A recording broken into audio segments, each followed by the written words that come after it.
교수님께서 한 300명의 이제 신입생들이 앉아있는 교실에서 터벅터벅 내려오더니 저희한테 했던 첫 번째 말이 할리우드 영화는 쓰레기다.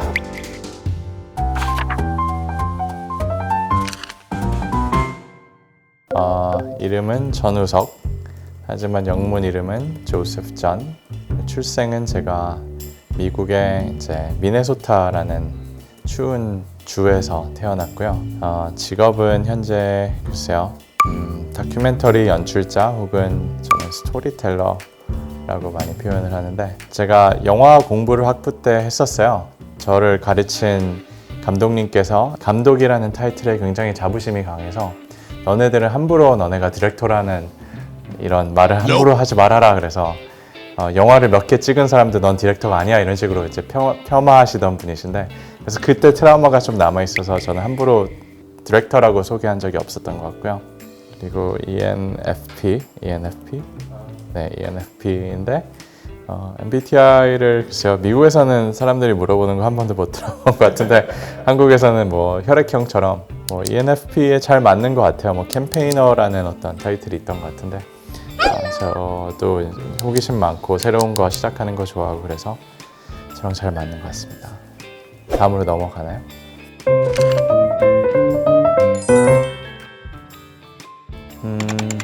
디아스포라 스토리텔러로 기억이 되면 좋지 않을까? 저는 이제 중심부보다는 경계 혹은 외부의 시선이 좀 관심이 있는 것 같아요. 제가 한국에서 살 때는 다수의 일원이었는데 이제 해외에 가면서 소수의 일원이 되는 경험을 하면서 이제 조금 유명하신 철학자는 소수자들은 기본적으로 세상을 바라보는 두 개의 눈이 있다고 하거든요. 정형화된 그리고 중심부에서 말하는 서사도 있지만 또 경계의 시선으로 똑같은 현상을 바라볼 수 있는 두 개의 시선. 그래서 그 두 개의 시선으로 특히 한인들이 한반도 밖에 사는 한인들을 어떻게 바라볼까에도 관심이 있고, 또 한반도 밖에 살아가는 한인들이 어떤 정체성으로 삶을 살아가는지에도 관심이 있고, 그래서 그것에 관심을 갖는 스토리텔러면 괜찮을 것 같습니다. 오늘 기쁜 날입니다. 사실 디아스포라가 좀 학문적인 용어죠. 조금 더 쉽게 말하자면 뭐 재외동포라고 정도 이제 설명이 될 수 있을 것 같은데, 소수자로 살아가는 혹은 경계에서 살아가는 사람들은 그들만의 사유 방식이 있다는 가정이 있어요. 그것은 세상을 조금 더 환대 정신에 입각해서 바라보고 또 다른 타자에 대해서 평화로운 공존을 거기에 좀 더 신경을 쓰고 살아가는 사람들의 사유 방식.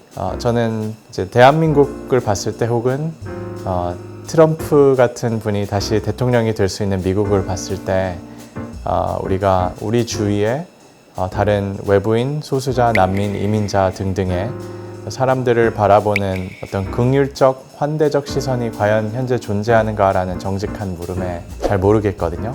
그러면은 어떻게 하면 우리 사회가 그들을 조금 더 환대적 시선으로 바라볼 수 있는 뭐 도덕적, 철학적 근거가 마련이 될까? 저는 디아스포라들의 스토리가 더 많이 우리한테 알려져야 된다고 생각을 하거든요.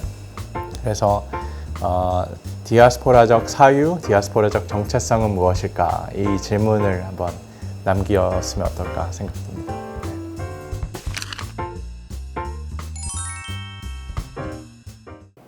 저한테는 굉장히 자명한 그 좌우명이 있어요.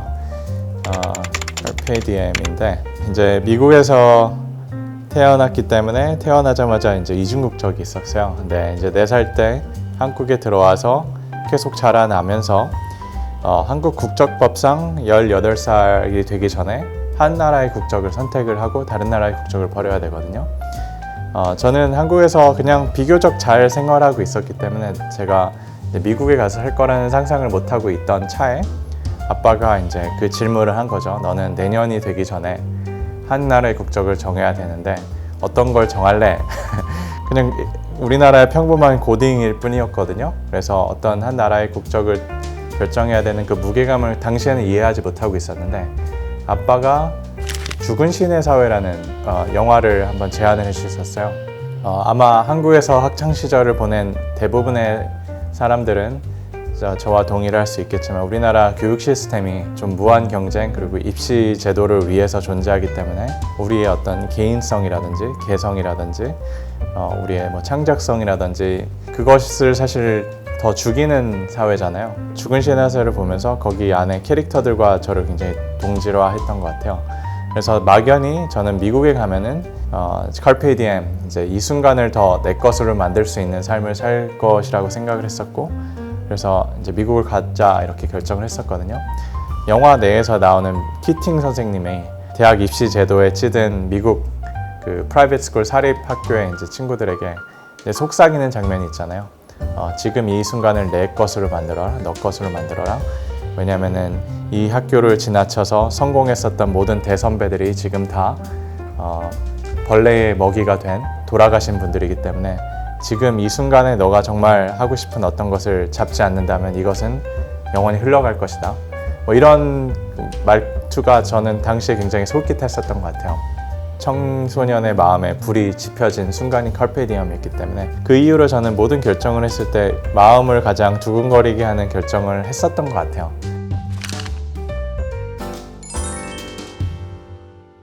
대학에 입학해서 나는 과연 어떤 공부를 해야 될까?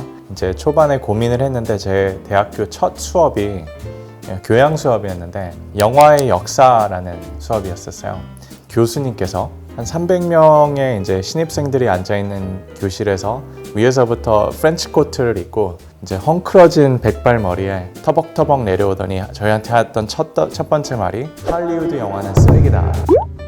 이런 선포를 하고 수업을 시작해 주셨는데 그분의 카리스마에 그리고 그분이 갖고 있는 어떤 삶의 열정에 너무나 제가 매료가 돼서 국내에서 개봉했었던 영화 박하사탕이거든요. 교수님께 꼭 소개시켜주고 싶었던 어린 마음에 제가 수업에서 내려오면서 집에 가면서 엄마한테 전화를 해서 박하사탕 DVD 지금 당장 보내달라고 이 교수님께 선물하고 싶다고. 근데 그 다음 주에 있는 수업에까지 이게 박하사탕이 도착하지 않은 거예요. 그래서 안타까운 마음에 다음 주에 드려야겠다 하고 이제 수업에 빨리 가서 교수님을 또 바라보고 싶은 마음에 이제 설레는 마음에 이제 앉았는데 교수님께서 들어오면서 하시는 말이 오늘은 내가 근래에 봤던 가장 감동적인 영화를 너네한테 소개하겠다.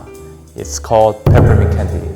박하사탕이다. 이제 이렇게 말씀하셨어요. 그래서 300명이 앉아있는 그 청중 사이로 저는 정말로 이 우연성에 엉덩이를 들썩들썩거리면서 2시간 동안 영화를 막 주체할 수 없는 어떤 희열의 영화를 다시 봤던 기억이 있거든요. 그때 그 수업을 나오면서 난 앞으로 영화를 공부해야겠다라는 생각을 그때 했었어요, 처음으로. 현재 제가 어떤 스토리텔러로 다큐멘터리 연출자로 사는 것이 어떻게 보면 우연이긴 해요. 왜냐면 저는 학부를 졸업하자마자 곧바로 로스쿨을 가서 변호사가 되고 싶었던 마음이 있었기에. 하지만 돌아본다면은 그때 있었던 어떤 그 스토리텔링에 대한 열정이 다시 저한테 추후에 발현돼서 이 일을 하고 있지 않은가 이런 생각을 하게 되네요. 네.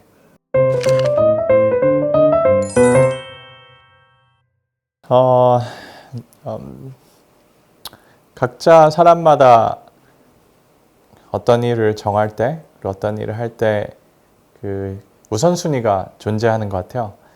대부분의 사람들의 우선순위는 이제 좋은 커리어를 계속 쌓아 나아가고 혹은 재산을 축적하고 뭐 아니면 사회에서 이제 존경받는 어떤 직업군에 속하고 이런 것들이 대부분이겠죠. 제 로스쿨을 졸업했을 때 대부분의 동료 친구들도 그랬었어요. 저 역시도 초반에는 그랬었고 하지만 저한테 조금 더 중요했었던 우선순위는 해외에서 살면서 재외동포의 정체성을 찾는 것이었거든요. 사실 미국에서 태어나서 자란 교포들은 이 정체성 문제에 한때는 몰두할 수 있지만 이것의 어떤 해법을 찾는다든지 이것에 완전히 몰두한다든지 그런 건 없었던 것 같아요. 제가 그거에 관심이 있었던 이유는 한국에서 아무래도 살고 한국에서 어떤 정체성을 형성한 후에 또 재미교포가 되려는 시도가 있었기 때문에 이 전환하는 시점에서 내가 이 두 개의 정체성을 온전히 어떻게 나의 것으로 만들까 라는 고민이 많이 작용한 것 같은데 그렇기 때문에 저는 쿠바에서 한인들을 만났었을 때 그들은 이 이중 정체성, 다중 정체성을 온전히 자신의 것으로 만든 해법을 그 비밀을 갖고 있는 사람들이겠다라는 확신이 있었고 저한테는 그 순간 이들에 대한 스토리텔링을 하고 이들을 더 알아가는 것이 커리어를 쌓고 변호사로서 활동하는 것보다 훨씬 더 중요했어요. 물론 저는 변호사 일을 그 이후로 단 한 번도 하지 않고 계속해서 다큐멘터리 연출자로 살아갈 거라는 생각을 하진 않았었어요. 다시 언젠간 돌아가지 않을까라는 막연한 기대가 있었지만 그렇기 때문에 저의 원동력은 초기에는 열정이었어요. 이것을 할 수 있다는 열정, 그들에 대해서 더 알고 그 비밀을 풀 수 있다는 열정. 하지만 열정은 식잖아요. 그 식은 이후부터는 책임감이 많이 작용했었고요.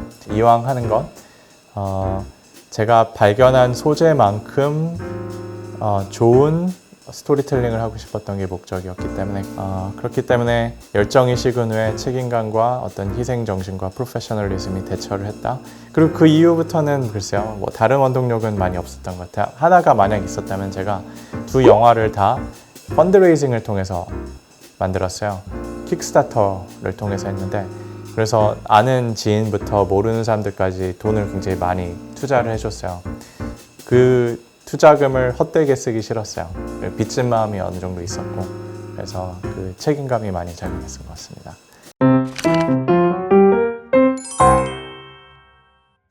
일의 의미, 생존을 위한 노동 혹은 정체성을 찾는 과정. 근데 저는 그러니까 노동의 의미에 대해서도 많이 생각을 하긴 하는데 법륜스님을 되게 좋아해요. 그리고 한동안 그분의 증문즉서를 많이 했었는데 나는 왜 존재할까라는 질문은 잘못된 질문이라는 거죠. 그것은 너가 이미 존재하기 때문에 질문하는 것이지 이거는 순서가 잘못됐다는 거예요. 근데 이제 노동과 관련해서도 다람쥐가 내가 오늘 도토리를 왜 까먹을까 생각하고 먹냐는 거예요. 생존하기 위해서는 당연히 그것을 먹고 그것에 대한 의미를 굳이 찾지 않는다는 거죠. 그렇기 때문에 인간 역시 나는 왜 일을 해야 될까? 어떤 일을 해야 될까? 라는 질문이 당연히 우리가 생각하는 존재라서 필요하긴 하지만 조금 더 근원적으로 봤을 때 생존하기 때문에 우리는 일을 해야 되고 일을 함으로써 우리는 생존할 수 있다라는 그 가장 기본적인 명제도 저한테는 사실 굉장히 깊게 다가오는 것 같습니다. 네. 이런 류의 어떤 참여는 처음인 것 같아요. 제가 발표를 되게 많이 하거든요. 근데 보통 이것이 어떤 저의 영화와 국한된 여정만 설명을 하기 때문에 이제 조금 더 포괄적인 삶의 뭐 경로라든지 커리어라는 키워드를 많이 사용을 하지 않는데 오늘 이렇게 잘 인도해 주셔가지고 저도 사실 제 스스로에 대해서 반문하고 다시 자문하는 이런 좋은 계기가 된 것 같습니다. 제 이야기가 과연 유용하게 쓰일 수 있을까라는 어떤 근본적인 회의감이 있긴 한데 그래도 조금이라도 뭐 영감을 얻는 소스가 된다면은 제 역할을 다했다고 생각합니다.